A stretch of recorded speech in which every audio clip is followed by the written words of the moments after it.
Well, we're now learning that FEMA will airlift residents off the island of Puerto Rico. They're being taken to New York and Florida. This comes nearly 50 days after Hurricane Maria slammed the island. David Begnaud joins us now from San Juan, Puerto Rico. David, what can you tell us? Rena, this has never been done before. FEMA is calling it an air breach. Essentially what they're doing is evacuating Puerto Ricans who have nothing left to go home to and are currently staying in shelters. They're evacuating them to the mainland where there are more hotels to house them.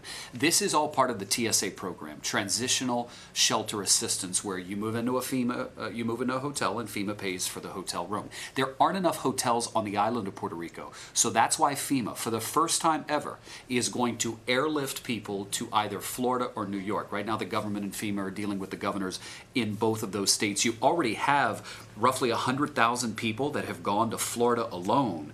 Now, as for how many people are going to take advantage of this program, number one, it's optional. You're not being forced to go. Number two, it could end up being 700, 800, it could end up being 10,000. What FEMA's doing right now is they're going to hotels around the island, asking people, would you like to take part in this program? And if so, working out the final details as to how do you keep families together? How do you get them to those states? And then once you get them there and they land at the airport, you have to have services to take them to the hotel, from the hotel, those kinds of things. So FEMA's actually finalizing the details right now. We first got a tip on this about 48 hours ago, and only late this afternoon FEMA confirmed, yes, it is true. We are working on doing that right now. And David, are residents open to this idea? Is this something they've been pushing for to evacuate to New York? Well, it's interesting you asked that question, Rena. Puerto Ricans are proud of living here, and so there are people we've met who do not want to leave the island. But there are so many people who are still in shelters right now who literally have nothing to go home to. Their home is gone. It's just a slab in many cases. And so the thought is there's a better place than just the shelter where they're staying. It's better to get them to the mainland. So again, people are not being forced to leave. They're being asked if they want to, but it is a monumental task, according to all the folks I've spoken to at FEMA, because they don't want to separate families. So right now, manifests are being drawn up. Hotels are being selected in key cities.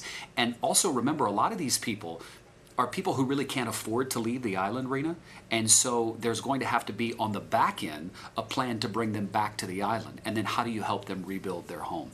FEMA, you know, on top of never doing this before, Rena, they've never also been feeding people and providing water 3 weeks after a storm. It's now almost 50 days after Maria, and they are still serving 1 million meals a day and giving out more than 1 million liters of water a day.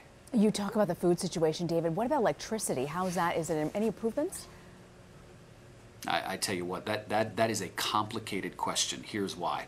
You have the government saying roughly 40% distribution is happening on the island right now, and the governor has a goal of 50%. But I have to tell you, most everyone on this island has said to me, where there is generation coming from the power plants, they're being funneled to key areas like hospitals and other entities that are sort of first responders, if you will. So a lot of people say, hey, if I live right near a hospital, I have power, but if you don't live near hospitals, you don't have it. And we've not been able to get a solid number as to how many Puerto Ricans on this island actually have electricity. There's a status.pr website and they post the power generation.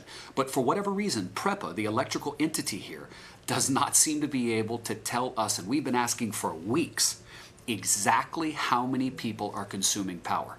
Nobody can answer that question. But when you go around the island at night, it's not hard to see the darkness and understand, regardless of what the numbers say, the majority of people on this island are still living in the dark. Rena, there are kids that went to school today at schools where there is no power. In fact, almost all of the schools that are open on the island, the majority of them, do not have power. That's why the school day has been shortened. It goes from 7:30 to 12:30. And schools do at least have water. That's the one thing you have to have in order to open. But the power situation here remains one of the most critical things that people, even business owners, so desperately need in order to reopen, start making money, and start serving food. David Begnaud on the ground in Puerto Rico following the latest developments. David, thank you for this.